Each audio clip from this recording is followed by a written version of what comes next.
Hello students, this is the last session of module 4 of time division switching. We left with only synchronization. The most expected two questions will be in the question paper. Explain synchronization or bilateral or unilateral network. Before that we have small topic of grade of service. Already you know that which is related to switching system, where we have studied how to write for 3-stage, 2-stage network. So here we will be writing for a 3-stage network because we studied STS and TST network. First we'll try to go for STS network. Already we studied that how to connect STS network. The order of this switch is M cross K, this is space switch, and the order of this is K cross M. Both are connected and you'll be having the time switch order N cross N.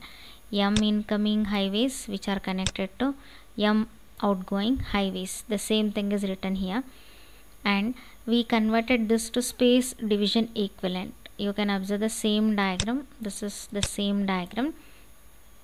M cross K, that is space switch, then this is time switch.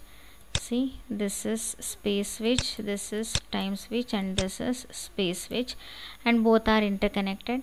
The first one is primary switch, then the secondary and tertiary switches. And M is known to you, it is number of PCM highways, N is number of time slot, and K is number of time switch. So here K become the number of links for STS network.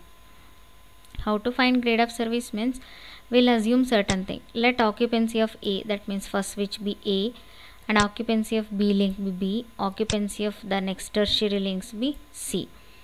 I hope you remember we learnt about two modes, mode 1 and mode 2. In mode 1, particular outgoing trunk, that means you need to choose one particular outgoing trunk. For that mode 1, we have certain assumption to carry out the grade of service. If the probability of first link being busy is A, means the free is 1 minus A. Similarly, you have the second one. Then if both links are free, means it is product of 1 minus A into 1 minus B, that is free networks. And to find the blocking probability, you need to subtract this, that is 1 minus A, 1 minus B, that is subtracted by 1. And to calculate it, we need the link network, which is secondary switch G2. So here the link is represented with K. And how to write grade of service for mode 1 means grade of service is represented with B. Mode 1 is nothing but 1. It is 1 minus 1 minus A, 1 minus B to the power of G2. So where G2 is the link, which is K, it is nothing but the blocking probability. And if you solve it, that is 1 minus A into 1 minus B, you are going to get this expression. This is grade of service of a STS network. So where you have G2 link. Suppose G2 becomes K, means you have this formula. For example, let us assume that A becomes equal to B, means so you'll be having 1 minus B square, right? Then in a problem they won't give you occupancy, you need to find occupancy. How to find occupancy means traffic. The traffic will be given in your problem. Number of PCM channels will be given. It is multiplied with number of links. So here the number of links are K. Then for again mode 2. So here mode 2 says that you need to go for particular outgoing highway, but any free channel. You can go for any free channel. Then in the last one we stopped at only the secondary switches. Now we go for any outgoing free, that means outgoing free network, which is C, and busy is C and free is 1 minus C. And how to find occupancy means again same total traffic divided by number of PCM multiplied by M incoming or outgoing PCM channel. Same formula, only the thing changes is there you have 1 minus A into 1 minus B, but as you are writing this for mode 2, that is B2, it is 1 minus this B1 is nothing but grade of service of the mode 1 multiplied by any free outgoing line, that is C, 1 minus C. Then if you solve it, you are going to get the mode 2 grade of service and here you need to represent with the link, right? That link is nothing but your tertiary switches, that is G3 switches. The last formula is, if you have n number of connection, it is B2 B1 plus 1 minus B1 into C to the power of n. So usually you need to concentrate on only links. So this means G3 and this means G2. Depending on the number of the connection, G2 stands for mode 1 and G3 is nothing but for the mode 2. Now we'll try to solve one problem. So 16 incoming lines you have, again same outgoing lines, each conveying 24 channels. That means you have 24 PCM channels, and the number of links are given. The links are 20. And what happens in busy hour means, in the busy hour you have a traffic of 300 erlongs. It's assume that it is equally distributed. Then find the same grade of service for mode 1, grade of service for the mode 2. So here you need to identify this M as 16 because incoming and outgoing, and number of PCM highways is 24 and links is 20, traffic is 300E. If you are finding this, so you know the formula, just substitute it. B1 is equal to 1 minus A into 1 minus B to the power of G2. Before that you need to find B. As incoming and outgoing lines are equal, we'll assume that A is equal to B. We'll rewrite this formula, 1 minus B whole square. But B is not given, you need to find B. It is total traffic by PCM multiplied by number of links. The total traffic is 300 and the number of links, that is 24. Number of PCM highways, then the number of links is 20.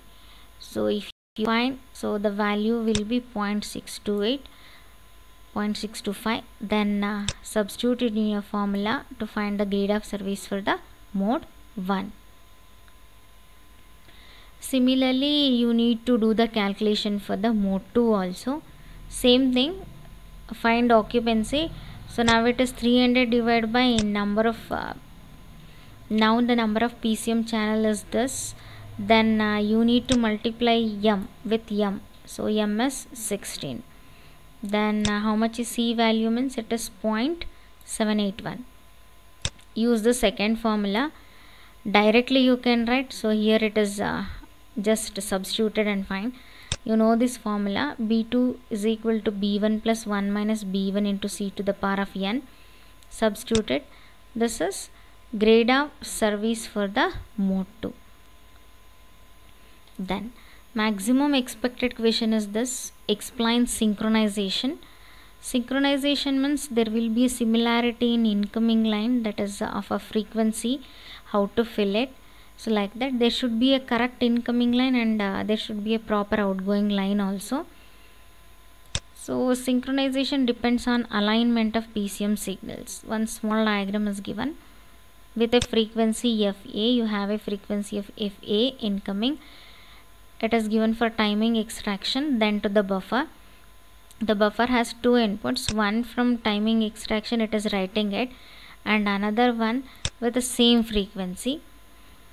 And output of this is FB, which is connected to digital switch, then to output.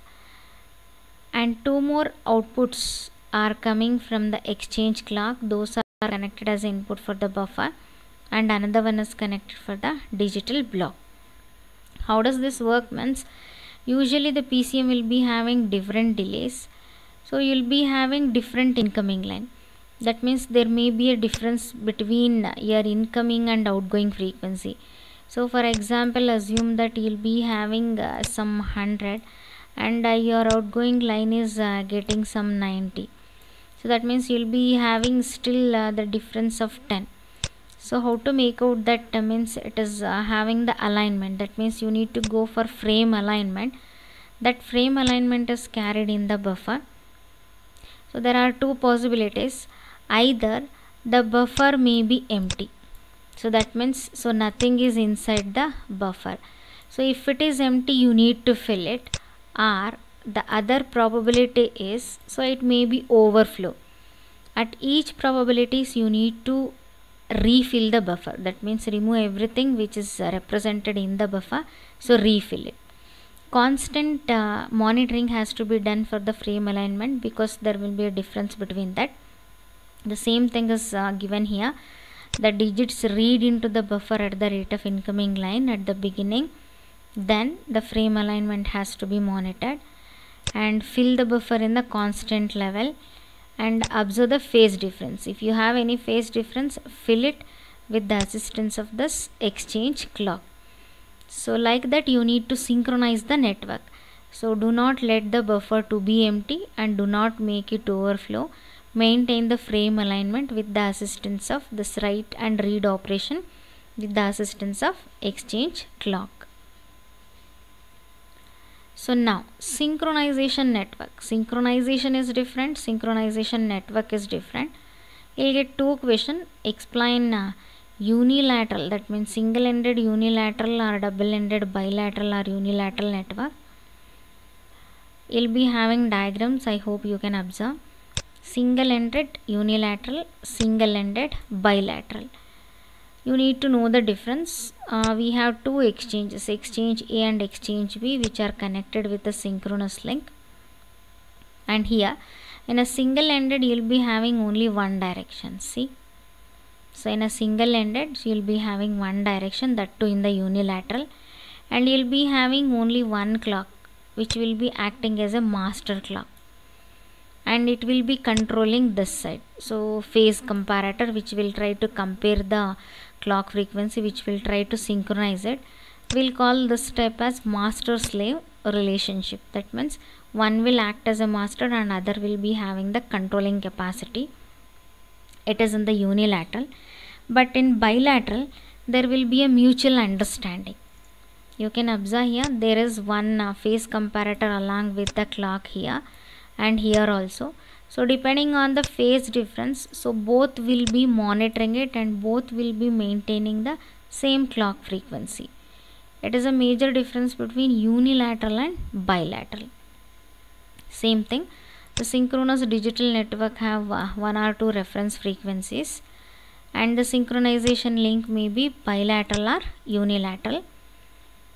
And as I said, unilateral there is a master slave relationship, and for this you will be having PSTN, that means public switch telephone network, where we have the hierarchy to follow the reference clocks. And you have one control. There will be two types of the control. One is despotic control and another one is mesochronous control. The master slave relationship is a despotic control, where you will be having local clock where it will be controlled, and another one is, so it will be having continuous controlling and monitoring. What happens if you change the frequencies, what happens if you decrease it, that type is actually called mesochronous working. See, it has to monitor the clock rate whenever it increased, decreased or left unchanged. What happens, how the variation occurs, everything has to be monitored. So the major thing in the single stage or double stage unilateral network is the clock frequency, and in the second one there will be a mutual understanding. So what I said, in the bilateral there is a mutual understanding. So usually you'll be having synchronism in the despotic control, that means complete frequency means despotic. If you have the difference in the frequency means it is mesochronous. And independently the each network is explained here. A unilateral synchronous system has an exchange A is a master and exchange B is a slave. As I said, same points. So this is the master and this side clock is a slave. So what happens, exchange B determines the phase difference and it will try to match with A. So if there is no synchronization in the network, so then the correction is made for the major decision. That means your exchange A will become a master. And in the single ended there will be exchange frequency. There will be synchronous nodes which will be corrected. But what is a major disadvantage is, so making the phase frequencies, that means monitoring the bilateral network and phase comparator, which will be a major disadvantage. in the single-ended system. To overcome that, so we'll be going for a double-ended system where we have the controlling at both the ends. So it is the double-ended unilateral and bilateral network, which will even reduce the delay. So because whenever one become master, there will be a maximum delay which occur. So we'll be having subtraction in the phase comparator. You need to add subtractor. See, in the double-ended you have a subtractor at this end. So if you have a bilateral, means you will be having two subtractors, and in a single-ended, that means here you don't have any subtractor. Double-ended unilateral network, so you have subtractor at the slave end. That means this will match the phase difference between the clock frequencies and try to synchronize the network. So in the double-ended, the disadvantage which occur in single-ended is corrected by using the subtractor with the assistance of the phase comparator and the clock frequencies. So then the same thing, so how does the phase error is corrected? Let us assume that exchange A as the difference of FA minus FB, that means frequency of exchange A and FB, plus small difference of delta FT. So it may be due to the exchanges. So where the phase change may occur, so right, small change may occur, and the phase change detected at B, it is nothing but in a reverse. This is FA minus FB, means this is FB minus FA plus same frequency. If you get any phase difference, means you need to subtract it, that is delta FB minus FA is equal to minus of this, that is a difference. If you take that to one side, the total will become twice, so twice of 2 delta, and this delta t will be eliminated, because if you subtract it, so 1 will be, because in the first one you have plus delta t, in the second one you have plus delta t, but whenever you subtract it, so you'll be getting these two, so that is twice of that with a negative difference. Then a signaling channel is required to carry the comparison of the length, so because it has got less synchronization with the subtraction. And for a unilateral network, the channel needed, that is unilateral means only one direction, but in a bilateral, signaling is in each direction, that you can observe in the diagram. See, here the signaling is in only one direction, and here the signaling is in both direction, this way and this way. So for that, there is a difference between single-ended and double-ended synchronous networks. So then how does the hierarchy works is again given with the PSTN network. I hope you remember. We have the subscribers which are connected to local exchange, tandem exchange, like that. And we have observed that there you have alternate routes, AAR. The same thing, this is international network which is connected, and here you can assume that it is national network, and this is what we call regional tandem exchange, and this is local tandem exchange or local network. Every level is connected and every level is interconnected also, because if this level fails, the route may be connected to this level directly, it should not miss. And I hope you can observe where unilateral and bilaterals are used. Whenever you want to connect from one level to another level, it is unilateral link, and whenever you are connecting at the same level, see here, this is bilateral network. So depending on the level, that is trunk exchange or whether local exchange or minor local exchange, you need to go for the links. So depending on the same thing, bilateral and unilateral networks are used in the PSTN network depending on the hierarchy. So here also you'll be having PCM. This everything is used in only PCM coding system in the exchanges, because in the first module we started with the hierarchy which we covered in the PSTN network. At each level, the types of the synchronization is used. It is unilateral or bilateral link. It is the end of the module 4 part 1. Maximum time you may be getting a question on either synchronization, that is frame alignment, or bilateral or unilateral network.